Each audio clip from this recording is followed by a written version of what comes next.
What's going on, y'all? This is Alexander. You are plugged into the Nerd Companion.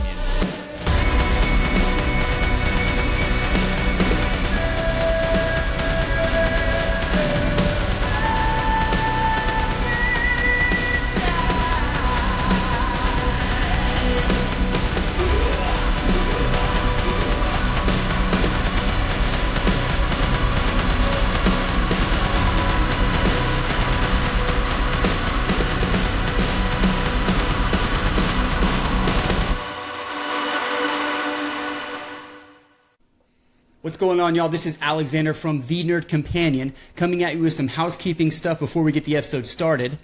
You can now watch video versions of the podcast on YouTube at The Nerd Companion. Make sure you throw a like, subscribe to get all of the video content from this point forward. If you do prefer to catch it on the audio side, we are still on Spotify, still on Amazon Music, still on Apple Podcasts, or wherever you get your podcasts from. I would like to ask a huge favor from all my listeners, my followers, viewers, now that I'm on YouTube, is to throw a like, subscribe, share with a friend via word of mouth, or sharing it through a text message or whatever social media platforms that you use. I would deeply appreciate it. You can follow me on Instagram at _nerd_companion on Instagram for all Nerd Companion podcast updates and shorts. You can also do the same thing on TikTok at _nerd_companion on TikTok. They both post the same content on both Instagram and TikTok. So if you follow one, it's fine. You don't have to follow both. But if you follow both, it's all good. I appreciate it. Without further ado, let's get this episode rolling. This train goes on forever. Stay starving. So let me just preface who Ricky is to me. Ricky was my best friend. Okay, so my best friend in school growing up was Guy, and Ricky was his dickhead older brother. Pretty much. I was the bully. But not in a way where he would beat us up, but he would just give us a hard time, like all the time. I was like a PG-13 bully, like what was that show, Malcolm and Me, or Malcolm in the Middle or whatever? Yeah. I was just like his older brother, just like a dick. And so for me, like, I never had an older brother. So for me, my relationship with Ricky was like having an older brother. Like it was the older brother I never had. Because I was the older brother. I was the Ricky in my family. And Ricky was, the Ricky for me. I understand that. Did you ever have like another friend? With somebody, exactly. Yeah. Same relationship with his older brother. He was a dick too. That's probably where I learned it from. I think that is where I learned it from. So, yeah, that's funny, man. I remember we would go over because Guy's house was the place to go to. He had the living room computer that had access to Napster. You for some reason had access to all like the Japanese Dragon Ball Z episodes that weren't out on Toonami. Oh my Dragon Ball, dude! I love this shit. Yeah, I've got. So I was just talking about this. Like I just started. Ezra, my oldest, just started watching Dragon Ball Z Kai. Okay. He just turned Super Saiyan today. Goku did? Yeah. Against Frieza? Yeah. And Dina was trying to, because I saw like a little Majin Buu sticker on somebody's truck, and I was trying to explain to him, like, oh, you'll know who that is later. And I was like, man, trying to explain, like, back then we didn't have like the internet. I mean, we did, but it wasn't like what we had today.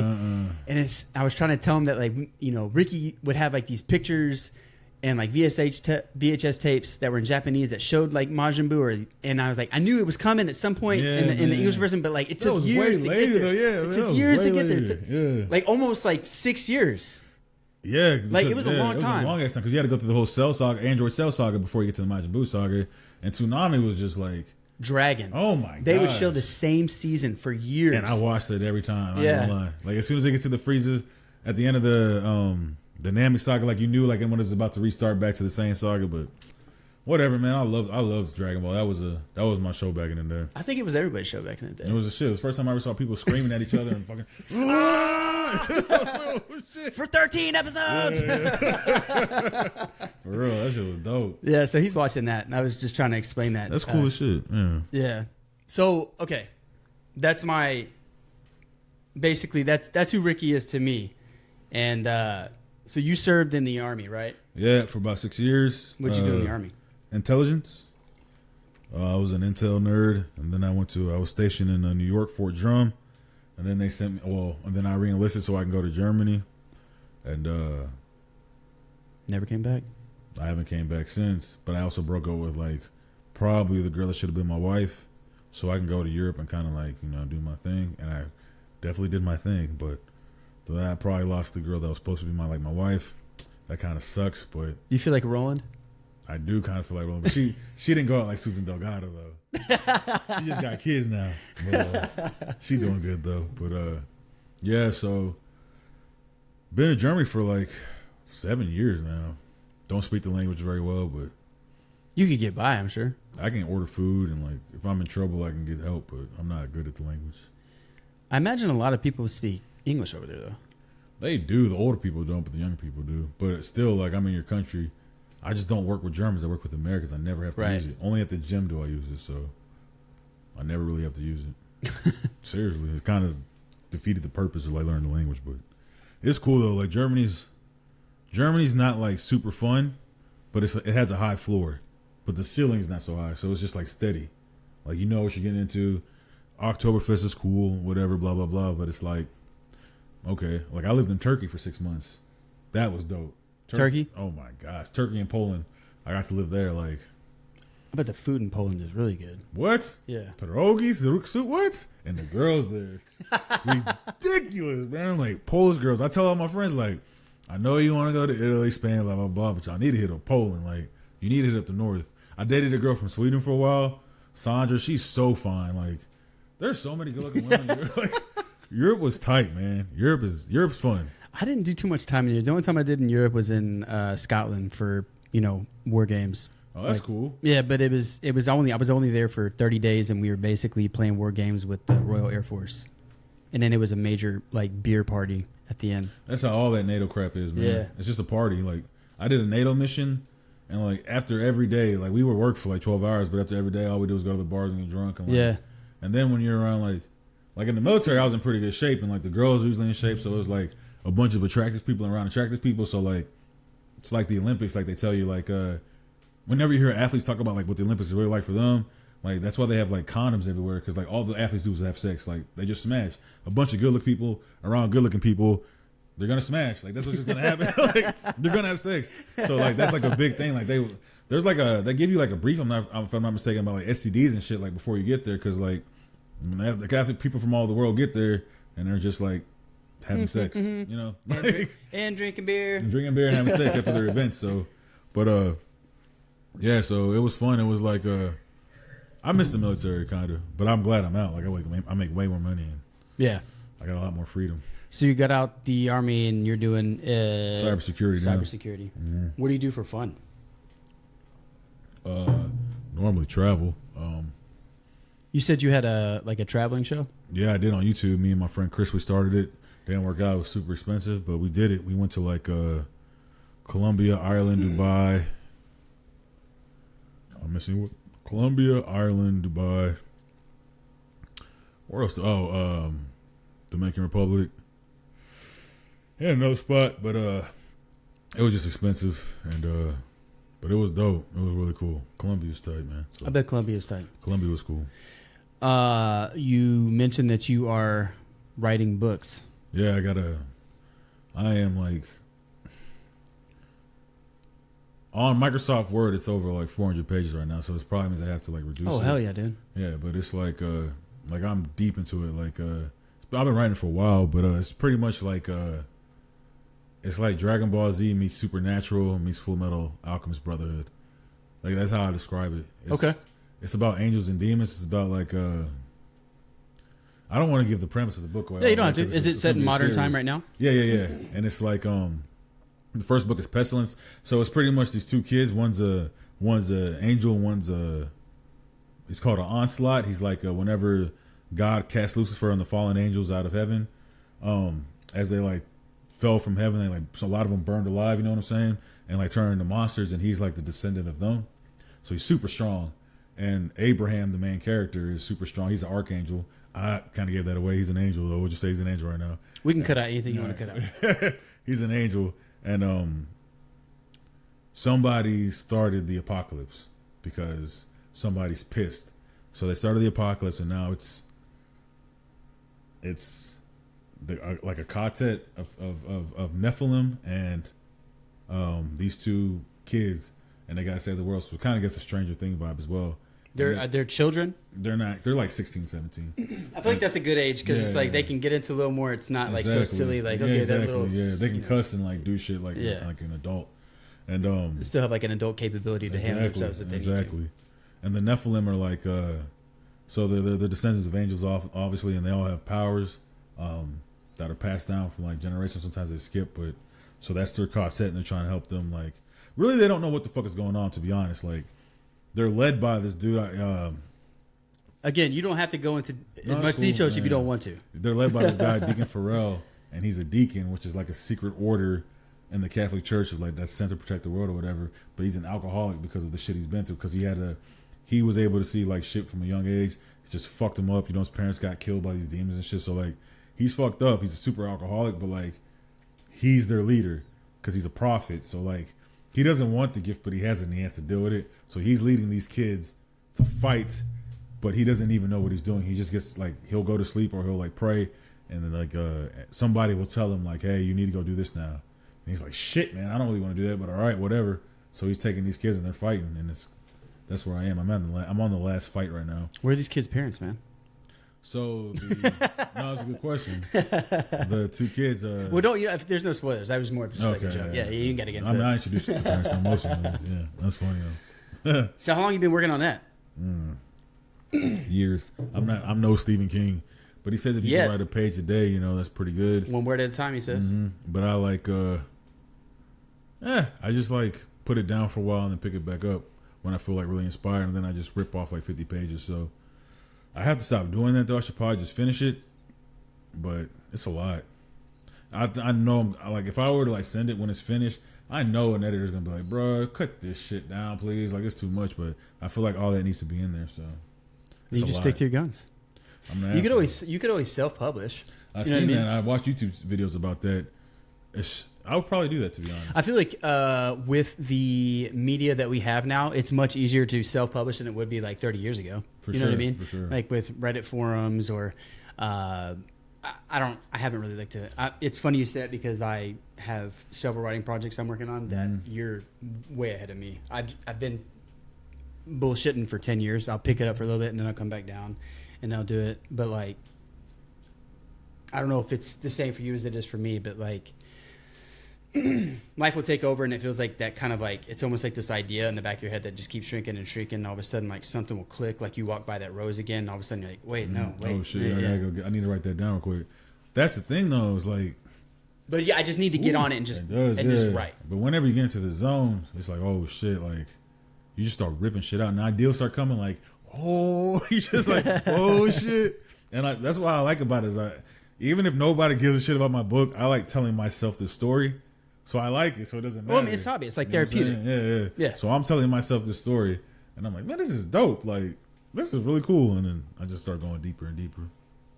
I just imagine it's probably going to be a lot. I feel like it'd be a lot easier to do now. I think I've seen people release like different chapters on like Reddit. On like different, like they'll release like a chapter and have people people read it and be like, oh yeah, that was cool. Get interested. Yeah, that's smart. And like just do like maybe like one or two chapters that you're okay with like releasing, and I got a friend. But those are the only ones those are the only chapters that you release without giving out the product. I got a friend in Poland. She's like a big nerd. She's super fun though, and I'll like send her like a little bit of my book to see what she thinks, and she gives me honest feedback. She's pretty cool. That's what's up, dude. What else you doing? What else? Right now? Oh, I got into Magic. The Gathering? Yeah, man, super fucking expensive. But the digital or the actual? We play like at work. We play all the time at night. Like that's what we do when the shit gets boring. That's what this white box is. Number cards. You play Commander or you play Standard? Standard. I don't understand. I never looked into Commander. We play Commander. Is Commander the way to go? So much fun. I'll look a video up. Commander's the shit, dude. Can you play? Can you? I guess we could play online. Video. Yeah. You talking about like against each other? Or, yeah. Like Zoom or some shit. But if you don't play Commander, like you need to get like it's not hard to understand, but pretty much you're building your deck around a card. So you want your commander to kind of like make your engine run. So Commander's dope. It's so much fun. I want to say it was you that got me and Guy into Magic. I didn't play Magic until I got to Germany, so it wasn't me. Probably Michael Ford or some shit. Michael Ford got Guy into it. Yeah. Because I remember you were able to take Guy onto all the stores and get all these fucking crazy cards, and he'd build these immortal decks. I'm like, this is bullshit. Guy said he had some badass decks. I never played them. He would have decks that like protect you from every color, so you couldn't do anything. That's what I be trying to do. I be trying to slow to get on. Nope, you can't do that. I like blue and white. Oh, I like blue and black. Blue and black, yeah, it's dangerous. Like blue is nice. It's like when you're manipulating the playing field. Yeah, blue like controls the game. Like, no, you're not doing that. Like, leave me alone. Yeah. I had built a deck where it was just like a mill deck, where it's like you discard your hand, like take the first 5 cards off your library into the graveyard, and then I would have cards that were powered up by cards that went into their graveyard, and by the time of it, they would honestly lose their library before I would even take their life points away. Game. My first deck I built was around a mill guy. They did like a Mothman. He's from the Fallout deck, and pretty much when he comes into the battlefield, you get a rad counter, and for every rad counter, you got to start milling cards and shit. So you're gonna get me back into this. I have a whole thing right there. So y'all play. So Commander, is like standard rules, so you can only play like the last 2 years, or it's just kind of like Legacy? No, so they have it's Legacy. So they have there's like, dude, if you're gonna like go to like a store and where there's like actual competition, you need to follow the rules. But if you're just playing with your friends, like who cares about banned cards? You know what I'm saying? But Commander's 100. Because you can buy any card you want. You can. What's I'm saying? Like, but it's not like you can't get mad at the other person for having whatever cards. Like, then go buy a card that trumps it. Yeah, like it's not like. Well, Commander though, you can't. So your commanders have colors like red, green, blue, whatever. You can't have a card outside of those colors. So that's how you start to like strategize your strategy. So like I have a deck that's like blue white. My commander's blue white, so I can't have any cards that are blue. I can't have any of the cards that are blue or white. So you have to have all colors in your deck? No, you can't. That's what I'm saying. Like if your commander, whatever your commander is, those are the only cards you can play. So if your commander's a blue white, you can only have blue and white cards. But that's how you would play anyway, though, right? Standard is one color, though, right? No, so standard. When I say standard, I mean like standard being you can only play with like the last 2 years of what has been released for like a new cycle. Okay. You can have a 5-color deck if you want to, as long as you had the mana to play it and you make your deck that way. Okay, so but in standard you don't have a commander though. Yes. So what is the mechanic of the commander? The commander sits in the command zone. So you have it's a 100-card deck, 99 when you take your commander out. He sits in the command zone. He'll cost maybe 3 to. I mean, there's ones that cost a lot of mana, but let's say he costs 4 mana. Once you have the mana, you pull him out of the command zone. Now he's on the field. He's like a creature. He's a creature now, or whatever it is. And because you can use a plane. You know what planeswalkers are? Yeah. You can use a planeswalker. Some can be commanders. Some enchantments can be commanders. Jace is my favorite. Jace, the mind sculptor or whatever. He's strong. But so once your commander's out, whoever that creature is supposed to like be the engine. So you don't want to have a dumbass commander. You want it to like kick your shit off. Like, okay, now I'm gonna do whether it's creating tokens, putting +1/+1 counters on her, making people sacrifice creatures, whatever. Your deck should be built around that. So now all your instants, your sorceries, now they're starting to hit harder, and people are like, fuck, like your commander's out. That's why like it's so much fun because some commanders when they come to the game, you have to get rid of them quick or you can't win. How many commanders can you have in a deck? One. You can only build your card. You can only have one commander. So once your commander dies, like you could still play the game. You just don't have all the buffs. No, your commander, it never truly dies. It goes back to the command zone. So if it costs 4 mana, now it costs 6 to bring it back out. It goes up 2 every time. Every time it dies, standard? It's 2 up. Yeah. Gotcha. So it just costs 2 more mana to bring him out or her out or whatever it is out every time. It's super dope. I got and I do proxies now because I spent a lot of money on like buying real cards, but now they have sites where you can build a deck on Moxfield. I don't know if you know what that is, but pretty much you can build a deck, whatever you want, of 100 cards. You bring it to a proxy site, and then it prints the cards like exactly like it. It just doesn't have on the back like Magic the Gathering. What you can make the back whatever you want, but the front of the card is the exact same card. I mean, if you're just playing with Buzz, exactly. So I'm not going to like a real place where it's a Magic competition. And now you can build a deck because if you try to build a deck, screw you, Wizards. You know what I'm saying? They're expensive, man. If you try to build like a real deck, it's over $500 easy. But now, also like $100, and you get the exact same deck, the exact same cards. Like, I might just do that with my kids. If you want, he's into Pokemon cards. I'm like, let's get out of that phase. Come on, let's get out of that phase. I mean, Pokemon. If he likes Pokemon, Magic is definitely more intricate. But like, I feel like Pokemon is. I never learned how to play it, but like all the spinners, and I'm just going like, what the hell is going on here, dude? I don't know how to play that, but I know how to play some damn Magic now. Magic, I feel like, is easy. Like, if you look at the base mechanics, you have 20 life. You have 40 to... in Commander. It's 40? Mm-hmm. Yeah. You have a set points for life. You play your characters. You play your monsters, sorceries, whatever. The goal is to either get rid of their life points or deplete their library or, whatever. And each card has its own rules, so it explains it. It does. And so assuming that you can read, like you know how to play.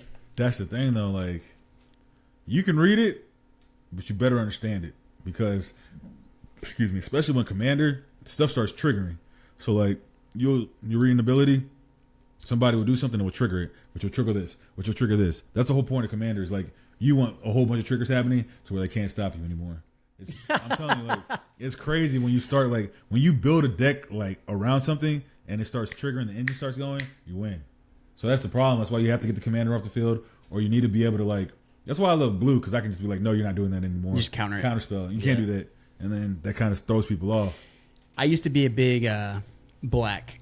Black was my favorite. And then I used to people always picked white and green. And they were good, but I could probably find my way out of it. I just didn't like the thematics of the white and green. I was like, that's lame. Like, whatever. Like beasts and elves and stuff. I was like, whatever, dude. I like the zombies and shit. Zombies and the vampires and shit. Black's cool.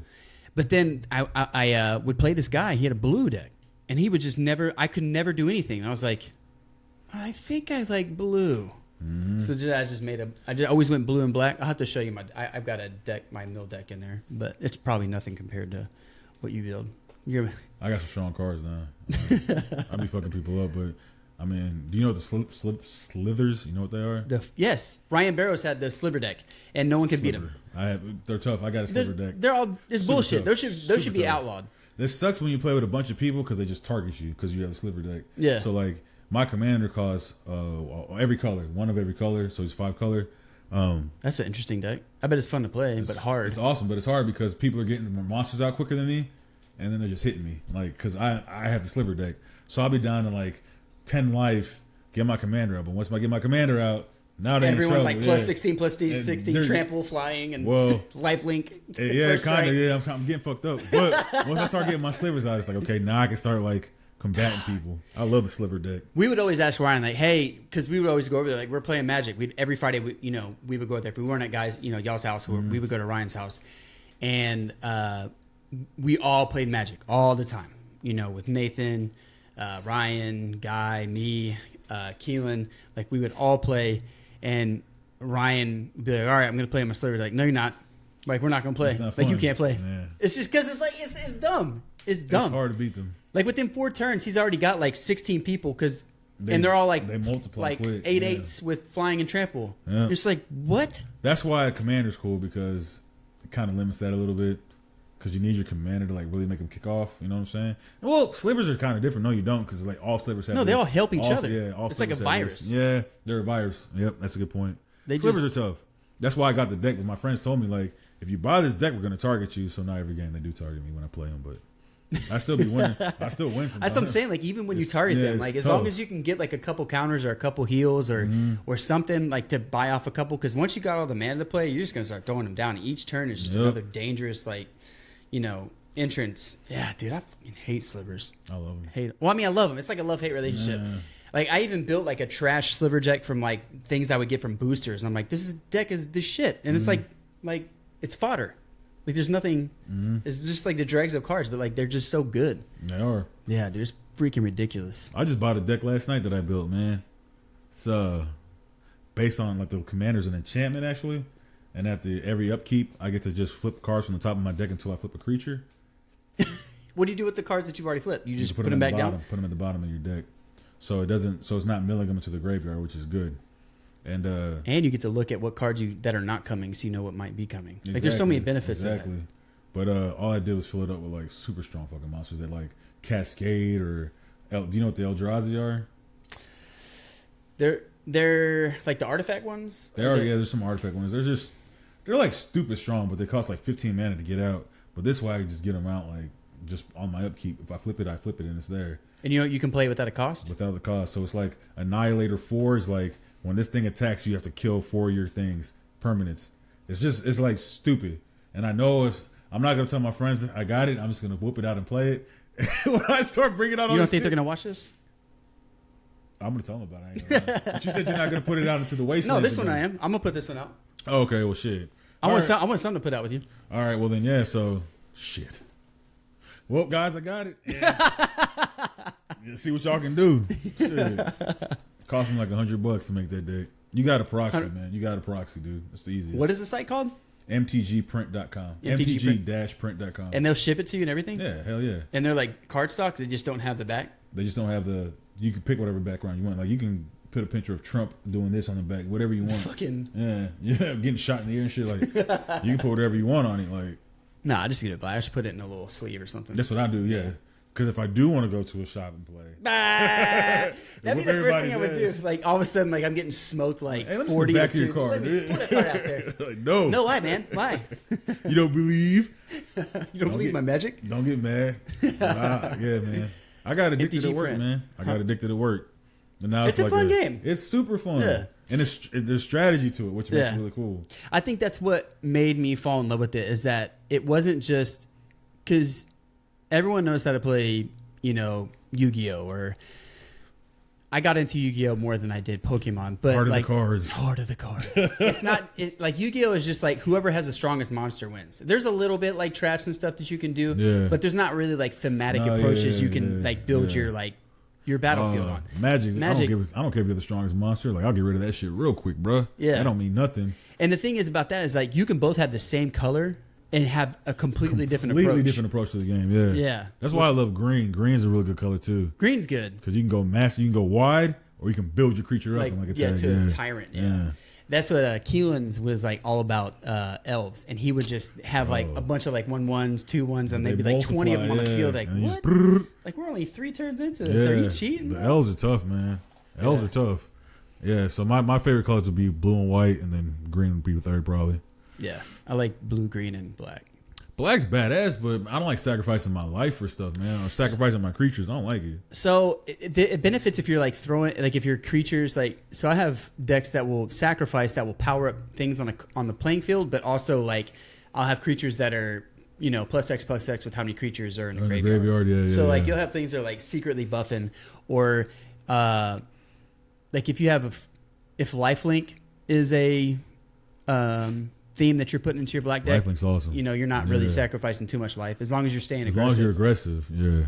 What you should do is just go get a precon deck. The pre-commander. Yep, it's already built for you. I see them all the time, yeah, and it's just literally a big ass card. Oh yeah, so they do. Yeah, but so they have like the big ass card that tells you like what the commander's supposed to do. But in every precon deck, there's another commander that you can use. It's not the same. So you have an option with the pre. You have an option, at least 2. But any legendary creature can be a commander. It just has to have legendary creature on it, and then it can be a commander. So, but there are commander-specific cards, or no? What do you mean? What do you mean? So when you're saying that there's a commander deck, I'm assuming that there is a specific card, like, you know, there's like an artifact creature or a sorcery or an instant. Like, is there a commander? Like, that's like a type of card that's a commander? No, there's nothing like.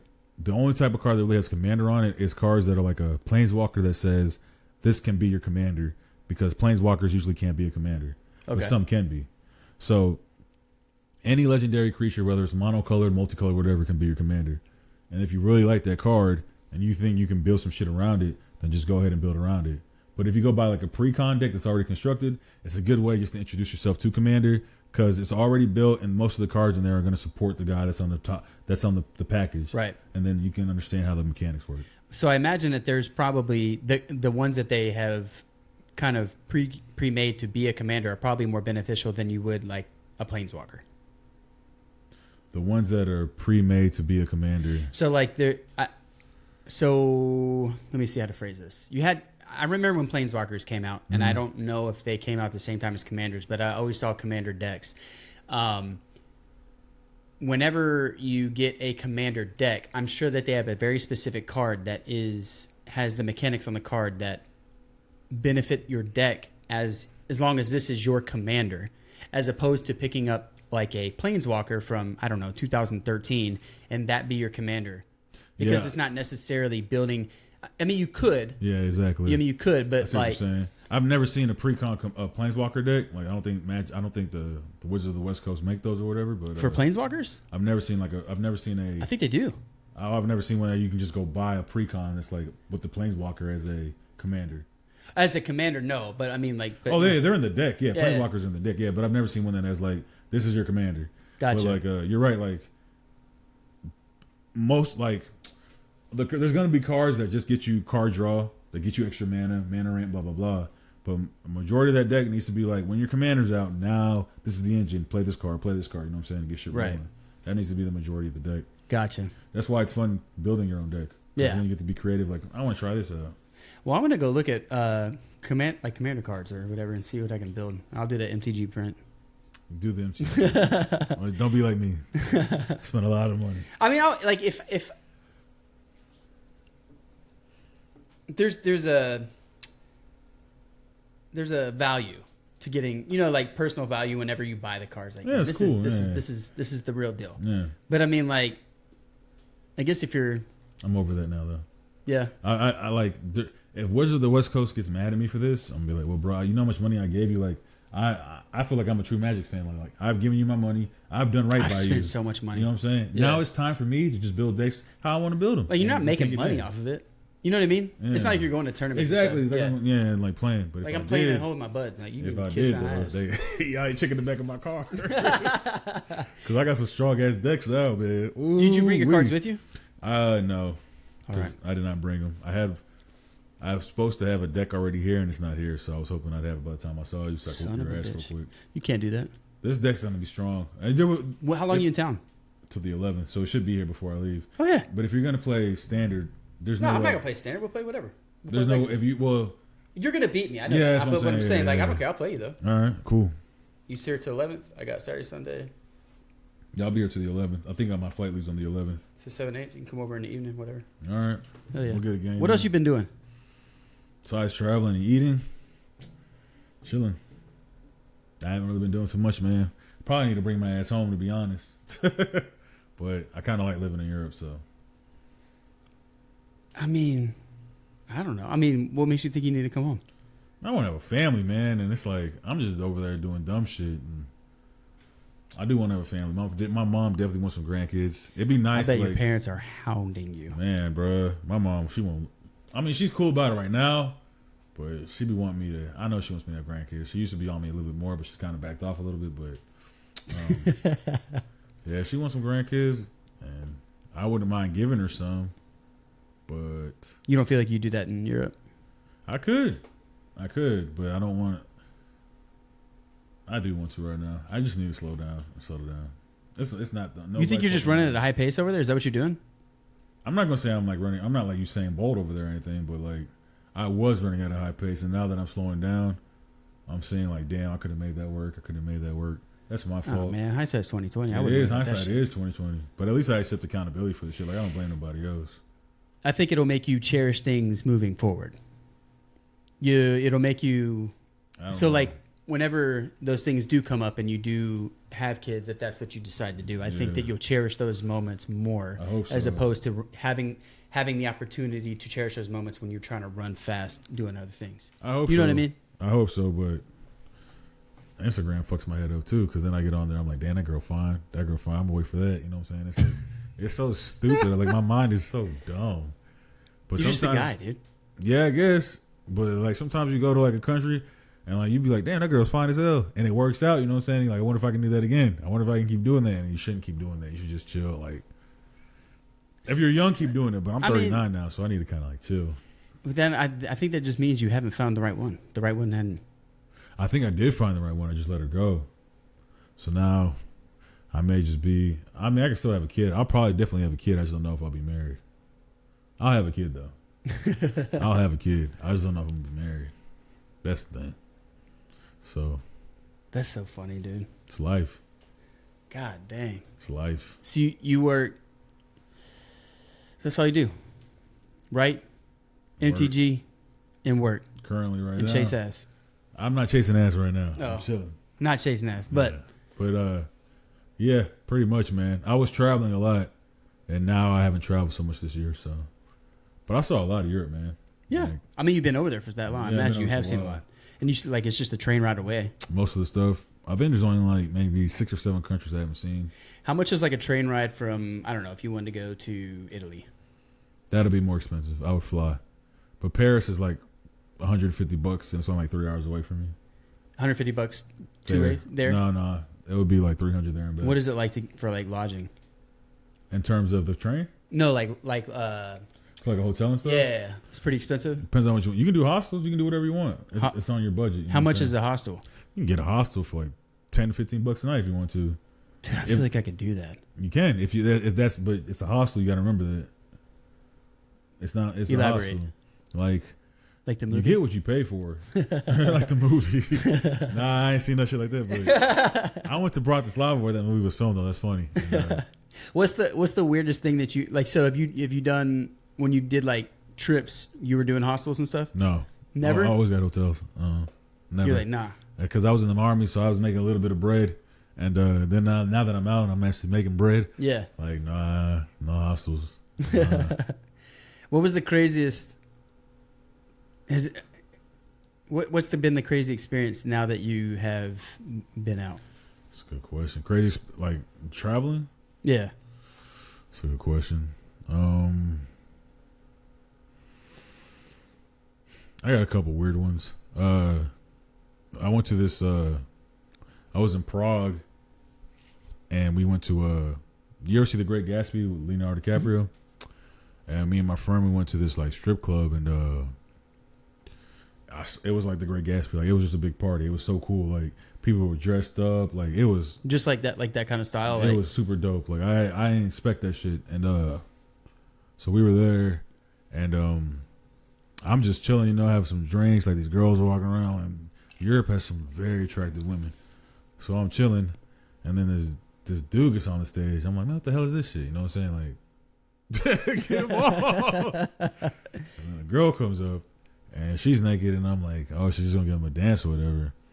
And then like she starts, going down on him and stuff, and like they're going at it. And I'm like, this is at a bar? This is at a strip club. It's a strip club. Oh, strip club. Gotcha. But it's still like, and you ain't gonna get that in the States. I mean, I'm sure some clubs maybe, but like that's not.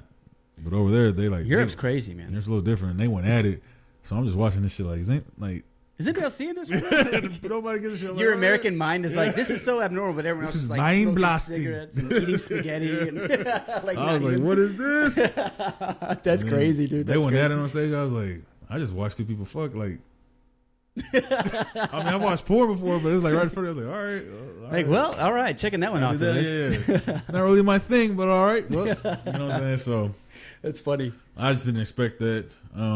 What else?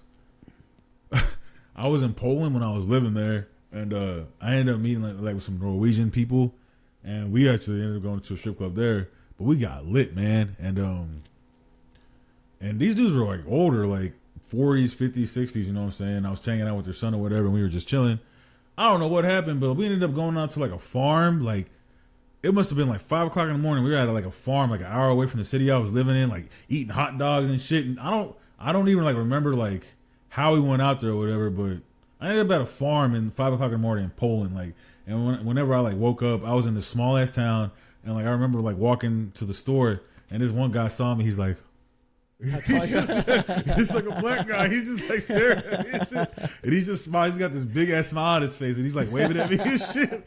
So I just wait, man. Like you never seen one before, I guess. And like as I'm walking, like I'm like down the street, and he's still like looking at me. I'm like, all right, man. Shit was hilarious, man. It was just funny, dude. That's so funny, man. You ended up you went toe dash and ended up in California. I went toe dash and ended up for real. The Polish version. That's so funny, man. Dude. Yeah, I bet there's a lot of stories like that because you can get on a train and usually just book it in a couple hours. You're in like 2 countries over. Yep, you can do that. Crazy. I'd rather fly, but yeah, you can definitely do that. I fly a lot of places. Flying is cheaper?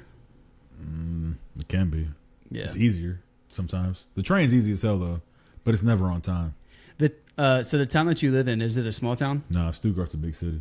Yeah? Yeah. Yeah.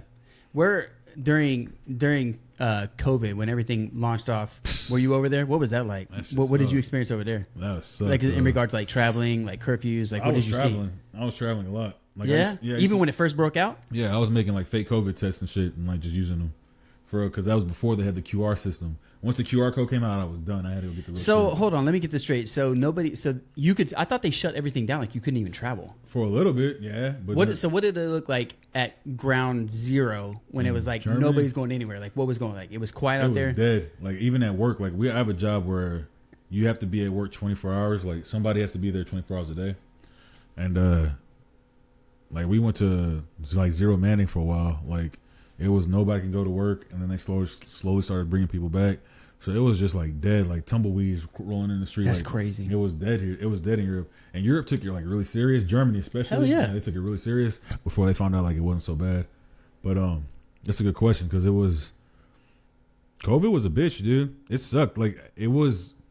I understand why the governments like had to do that because it's better to be safe than sorry. Right. So I'm not mad at them that they did it, but it slowed the progress down. And now like when you go to like big cities like Paris and London, after COVID, it's just not as fun. Like I was in London about a month and a half ago. Shit was whack, man. And So London things are dope. different now. Yeah, it's not pre the and same. post It's not the COVID. same. So how long did this little dead town, ghost town phase last? For a while, like a month or two at least. So it was just you and work back home, back home. I mean, yeah, kind of, but I forgot when I started traveling. Like I was going to Turkey and shit all the time though, like because I had like a girl I was seeing out there. So I would just make a fake COVID test and go, and they accept that shit. And I was like, deuces. How do you make a fake COVID test? I went and got a real one time, and it then was negative. Yeah, it was negative, and then I just like uploaded it to like a PDF. Like it can pretty much make it into a PDF, and I just change the dates on it. And then, What a broken ass system to check to verify that. But that was before they started using QR codes. That's hilarious. I tried that shit when I went to Dubai, and they were using QR codes, and they got. I bet traveling was cheap. Oh, and it was like I would get to the airport and like I just walk right through. Like there wasn't a lot of people there. It was super dope, super tight. It wasn't fucking cheap though. It was like kind of same prices. And one time I was flying to Turkey and this lady got scared. I guess she got scared of COVID. She was a Turkish lady. I don't know what she was saying, but they like made us sit there and like she like started making a big deal. She didn't want to be on the plane no more and shit. So they had to escort her off and then go through all the luggage and get her luggage off. So we were like an hour and a half just sitting there. It sucked, but that's freaking crazy. It was awesome traveling though during that time. I traveled a lot of places, man. Poland, all that too. I didn't care. That's crazy. I probably did the same thing. Mm-hmm. But I was like, always wondered what that was like because I remember Keelan, he had just got back from, I want to say it was Italy, like just as it, like in the beginning of that year. And then when he came back, that's when all that shit broke loose. And I remember just seeing on the news, like, just it would be pictures of like all these towns, just ghost town, no one's leaving, not a single car in the street, not a single person. So I wonder what that was like. What was Houston like? I don't think really. I think what was the first initial thing that I noticed is like people were going to the grocery stores and just buying up everything. I was like, Jesus Christ, this is crazy. Super flu. Yeah. Captain Trips. So when I read the stand, that's exactly what I go back. And I probably would not have been able to handle that at the time. Like COVID, the era, not COVID itself, but the era of COVID kind of messed my head up temporarily. Yeah, I understand that. Like social media was bullshit. Like it was all just crazy. But to go back, like people were just buying up toilet paper, doing dumb stuff. And then, my job was, one of the, like it was an essential job. Like they were like, we encourage no one to go out unless you have an essential job. So if it was like plane operator or, healthcare or, like. Do they pay you extra during COVID? So you saw they put out like needs. So they were hiring contract nurses for a little bit because they were anticipating big influxes of patients to come into the ER. But what we saw, like at the time I was working at LBJ, which was it's a community hospital.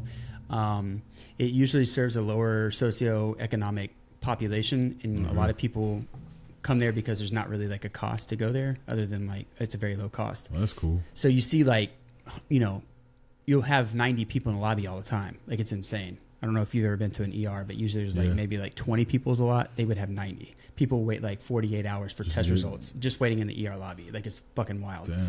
So, but when COVID happened, people really evaluated whether their situation was an emergency, and we weren't seeing shit. But the people that came in were like really sick. It wasn't like I got a sore throat or I need so like people were actually coming in like dying and shit. Like we were doing CPR as soon as they're getting off of the ambulance, into the room, intubating them, like doing like crazy stuff. So it was like the number of patients went down, but what they call the acuity, like the level of sickness, was up. And so what happened is that people were leaving because they found out like how much contract nurses were making, and so nurses that were working there were like, well, I'm going to go do the contract, so they had to quit, and so it created this cycle where they had to hire more contract nurses. And so, like, it was just like this vicious cycle where nurses were just like bouncing on the, like, you know, the health systems and like working. So the contract nurses were getting paid. They were getting paid. I mean, realistically, I was working at Ben Taub, and there was this guy. By the time I got there, he had been there for 2 years, and he was making over $3,600 a week. Damn. And he was a contractor. He was a contract. Yeah, he was a nurse. He was just basically working for like an agency who would be like, if he needs here, we need to send you over there. So he worked over there for 3 years. He was 22 years old. He just graduated with an associate's degree. He ended up, by the time he was done with all the contract, I think 3 years. I want to say it's probably close to maybe about $400,000 a year that he was basically just pocketing in his pocket. And when he got out, he ended up buying like an apartment complex and like is done from nursing. Damn. Like the way that it just worked out for him. I was like, all you got to do is just not develop a coke habit and you're going to be okay. Like you'll be fine. Like just keep your head straight and make it to 30 without getting addicted to anything with all that money and you'll be good, bro. Don't develop a magic habit either. Yeah, don't develop MTG print. That's crazy. Yeah, good so it's for crazy. him. Good for him. Hell yeah, that was like, man, you got it, dude. American fucking dream. Yeah, it was crazy. But yeah, that's basically what it was like. So it was just working. There's probably about a period where I thought we were all going to die. Nah, I didn't think that. Well, I was seeing like just dumb shit. Like every day I went to work, I was just like, dude, we're all going to fucking die. And then I was working with like a bunch of paranoid people who were like, this is it. This is the end. And it wasn't good for me because I'm like, become a product of my own environment. I feel you. But yeah, that ended up being a joke. When it first kicked off and you're seeing those videos in China when they're like boarding up the apartments and shit and like people screaming and shit, I was like, this is like some zombie shit. Like, what the hell? But did you read the Stand prior to that? Yeah, I've already read it. Yeah. So, like, what were you thinking? Like, were you like making comparisons in your head? When I saw like the videos in China of them like boarding up the apartments and shit, I thought World War Z more than the Stand actually. World War Z? I ain't gonna lie. Oh my god! That was like, you were not scared? That would scare the shit out of me, dude. I guess I was a little bit, but it was like Ricky doesn't ever get scared. When I pulled up, I haven't seen this man in probably what 8 years, maybe 8 years. That, bro. He comes out, he's like, "Hey," like Mr. Cool Guy as he always is. So yeah, I believe that you didn't get scared. I wasn't too scared, but it was different for sure. That was fucking wild, dude. I guess because I'm a Christian and like I be around other Christians sometimes, and my mom and dad sometimes they be like, "This is it." Like, you see the way the world's going, blah blah blah. Like, I'm just like, okay, if it's gonna end, it's gonna end. There's nothing I can do about it. But that's the stoic way to look at it. I don't know. I just don't think this is it. I think we got a lot longer to go. I do think though, like a bug could wipe us out though. Oh, for sure. I think a bug. Can you imagine if it was Ebola? Well, that would have been that is a wrap. That would suck. Like a super Ebola that just spread like that. That would suck. I wouldn't go nowhere. I told my management, I was like, just letting y'all know, if someone comes in with Ebola in the emergency room, I'm quitting my job. Yeah, I'm not dealing with that. I'm good. I'll get another job. Yeah. If we even survive it. That's crazy. Yeah, dude. Yeah, I'm really liking The Stand, though, for sure. Stand's awesome. Did you read the Tommy Knockers? No. That's good. All right, top 10 favorite Stephen King books. Go. Without The Dark Tower. Without The Dark Tower? You can't include Dark Tower. You can just include it as a whole. The Stand. Okay, well then the Dark Tower series number 1. The Stand. Tommy Knockers. The Outsider. Outsider's next on my list. Shit's so good. Fairy Tale. Fairy Tale. You gotta put it up there. It is so good. What else have I read from Stephen King? I'm looking at my shit real quick. I feel like it was the movie, the latest like the 2-part movies was probably the best iteration of any Stephen King movie that's been done. Yeah, I would agree. Like the way that like Skarsgård was perfect. Like even the way his eyes look. Yeah, he was like good. Everything is perfect. He was good. Let me see right quick.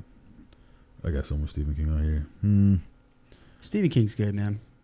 Yeah, but it was good. The book was good. The movies were good. I really like it's part of the Dark Tower series, but it's not part of the canon or the main story, whatever. I like the The Wind Through the Keyhole. I really like that one. Did you read that? Nah. It's a one was quick good. read, right? It's like 70 It's pages. not that long. Yeah, that one was good. That one was really good. Oh, Is there a lot of references? Like, what is it? it is. It's rolling. It's rolling in them. It's like it's rolling in the quartet. So they're like it's in between. I think Wizard in the Glass and or it's in between Wizard in the Glass and what was it called? I want to say, but basically they get stuck in like this place where this it's called like a storm something, and like it hits them real quick. So they have to like stay in the shack.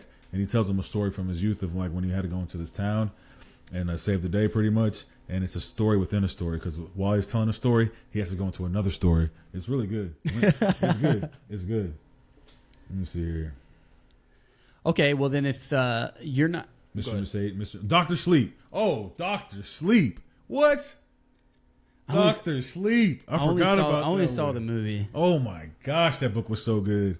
Dr. Sleep. Oh, with the... Rose the Hat. Oh, with her long fang. They didn't do that in the movie for some reason. Oh, you got. I need to stop watching the movies, dude. Like Stephen King movies. Doctor Sleep was the shit. That's like the only reason why I feel like I probably will have a hard time engaging in The Stand. But well, I mean, I haven't had an issue yet, but but nothing beats like a fresh like surprise reading as is instead of like comparing it to a movie. Did you read Dreamcatcher? Mm-mm. That's like super. That's like a. That's almost like existential, like Lovecraftian, right? Or no, that's like aliens. No, it was just aliens. Tommyknockers is aliens too, but the Tommyknockers is really good. It's better than Dreamcatcher. It's better than Dreamcatcher. Tommyknockers is the shit. The Institute was pretty good. Not my favorite. Outsiders next. So I got The Stand. Good. That's a piece of shit creature. You're gonna hate that creature. Piece of shit. More than Andy. It's the worst. I think it's the worst creature you ever created, but. The outsider creature is pretty bad too. You're talking about in regard to like just how awesome evil, it is, like how evil it yeah. is. Yeah. That's it's funny. a piece of shit. There's no redeeming qualities in it. It's just not a single redeemable quality. It's just like a creature that wants to scare you and then eat you, and that's all it cares about. Like it was horrible. Jesus Christ, that's crazy. It was a good book though. Hell yeah, dude. Well, I appreciate you coming over, dude. Anytime, bro, for sure, man. This was awesome, dude. Hell this yeah. is cool as shit. My man got a podcast. This is tight, man. It's all right. It's a work in progress. Man, keep it going, man. Just keep it up. Hell yeah, dude. You got your own studio and shit. You got some belts on them. That's tight, man. Real deal. Thank y'all. Alexander from the Nerd Companion. Hit a like, subscribe. This was awesome, man. My boy Ricky, you want to throw a plug? Anything you want to say? Nah, but I'll be back though, and we could always do virtual too. All right, cool. I can throw a link through this. All right, cool. This is dope. This is really cool. Oh yeah, thank you for coming. Nerds unite.